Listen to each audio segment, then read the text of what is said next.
kali ini kita akan mempelajari hubungan antar sudut sebagai akibat dari dua garis sejajar yang dipotong oleh sebuah garis transversal. Nah, kedua garis ini adalah garis sejajar, diberi nama yang di atas itu garis M dan yang di bawah itu garis N. Kemudian dua buah garis sejajar ini dipotong oleh sebuah garis transversal, diberi nama garis L. Nah, setelah dua buah garis sejajar ini dipotong oleh sebuah garis transversal, akan membentuk beberapa sudut. Sudut yang pertama yaitu sudut A1, selanjutnya A2, A3, A4. Terus yang bagian bawah itu sudut B1, B2, B3, dan B4. Jadi, setelah dua buah garis sejajar ini yang kemudian dipotong oleh satu garis transversal, itu ternyata membentuk sebanyak 8 sudut. Nah, ke-8 sudut ini masing-masing memiliki hubungan.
Jadi, ke-8 sudut ini masing-masing memiliki hubungan.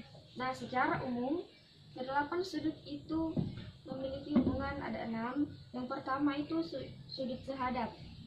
Coba diperhatikan skema sudut sehadap. Garis yang ini menunjukkan bahwa sudut A2 itu sehadap dengan B6. Selanjutnya, sudut A1 itu sehadap dengan B5.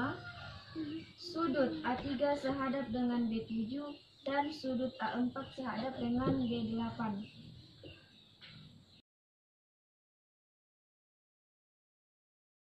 Selanjutnya hubungan sudut yang kedua yaitu sudut dalam berseberangan. Nah, coba diperhatikan lagi skemanya. Ada garis pada sudut A3 dan B6 itu menunjukkan bahwa sudut A3 itu dalam berseberangan dengan sudut B6.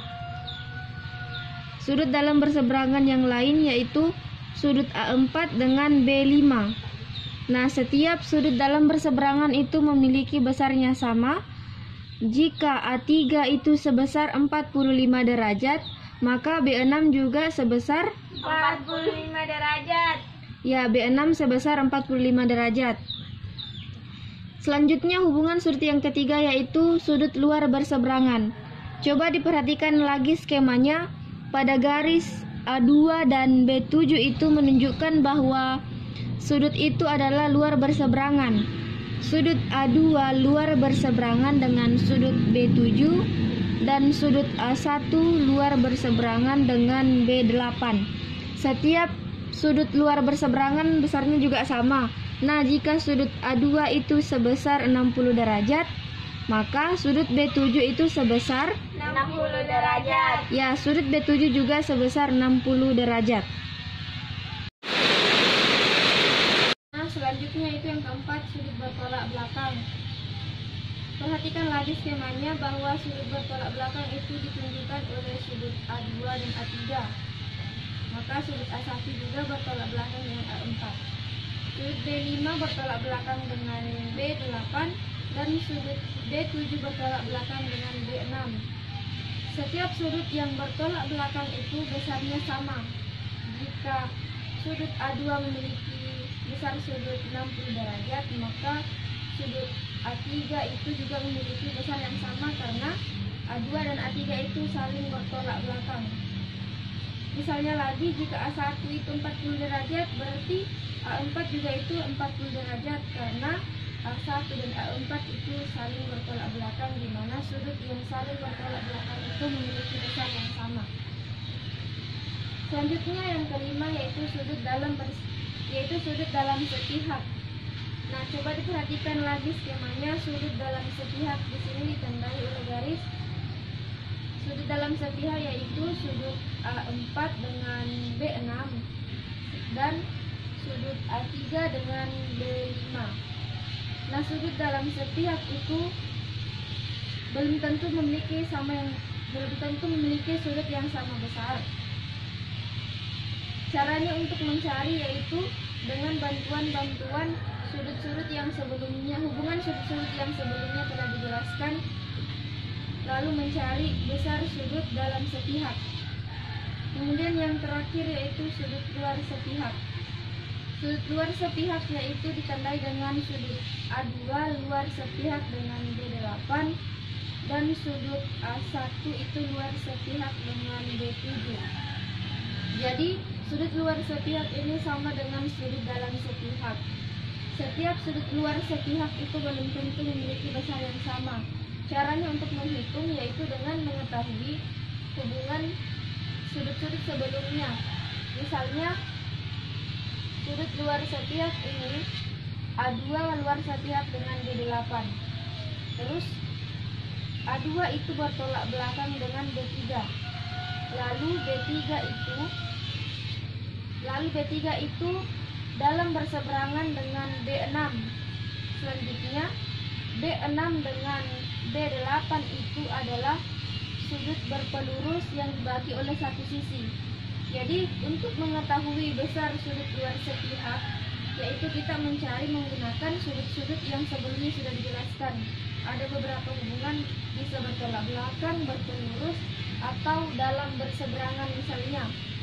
Jadi kesimpulannya sudut dalam sepihak dan sudut luar sepihak itu besarnya belum tentu sama. Sedangkan sudut-sudut yang lain yaitu sudut sehadap, dalam berseberangan, luar berseberangan, dan bertolak belakang itu masing-masing setiap hubungan sudut tersebut memiliki besar yang sama.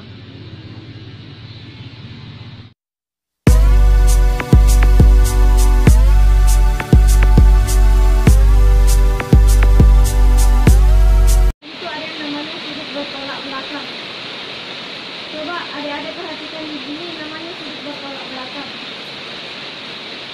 Ini dengan ini dengan ini. Jadi setiap sudut bertolak belakang itu besarnya sama. Maka kalau ini diputar, besar yang di atas dengan yang di bawah itu sama, yang samping kiri kanan juga besarnya sama. Jadi setiap bergerak, jadi tetap sama besarnya. Jadi setiap sudut bertolak belakang itu besarnya sama. Contohnya dalam kehidupan sehari-hari itu gunting. Gunting itu kalau bergerak seperti ini besarnya sama, yang di atas dengan yang di bawah besarnya sama, yang di pinggir kiri dengan kanan besarnya sama. Jadi setelah adik-adik memahami apa itu sudut sehadap, sudut dalam berseberangan, sudut luar berseberangan, sudut bertolak belakang, sudut dalam sepihak, sudut luar sepihak. Jadi coba kembali perhatikan dua buah garis sejajar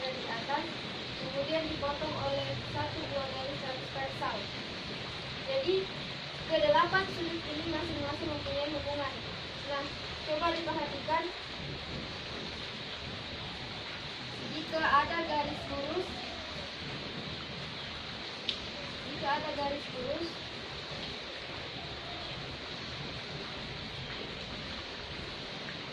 kemudian dipotong oleh garis lurus yang lain. Ini garis L, ini garis M. Jadi ini sudut 1, 2, 3, dan 4. Mau sini. Nah, coba diperhatikan ada 4 sudut. Sudut 1, 2, 3, dan 4. Coba apa hubungan antara sudut 1 dan sudut 4? Bertolak belakang. Selanjutnya apa hubungan sudut 2 dan 3? Bertolak belakang. Jadi kalau di sini besarnya 90 derajat, kan tadi setiap sudut yang bertolak belakang itu besarnya sama.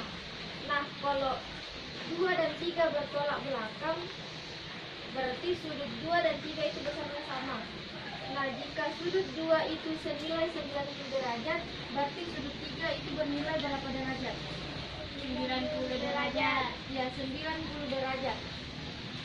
Di sini 90 derajat, berarti di sudut 4 juga bernilai 90 derajat. Nah, secara keseluruhan ini nilainya adalah 90 ditambah 90, 180, tambah 90, 270, tambah 90, 360 derajat. Sedangkan untuk yang satu garis lurus ini bernilai 180 derajat. Nah, coba perhatikan lagi garis yang di bawah ini. Ketika garis lurus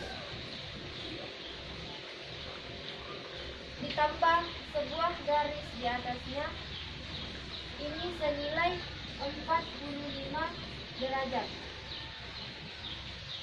Berapakah besar sudut yang di sini? Ini kan besarnya 180 derajat. Itu secara keseluruhan. Jadi 180 derajat dikurang 45 derajat itu hasilnya di sini. Coba adik-adik bilang, coba perhatikan 180 derajat.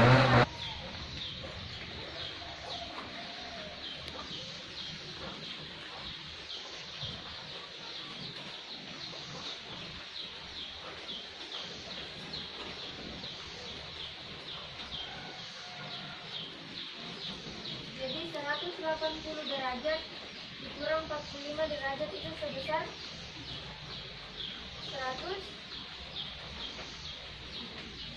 135 derajat.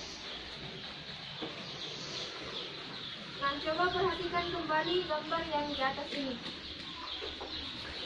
Sudut A1 bertolak belakang dengan sudut A4.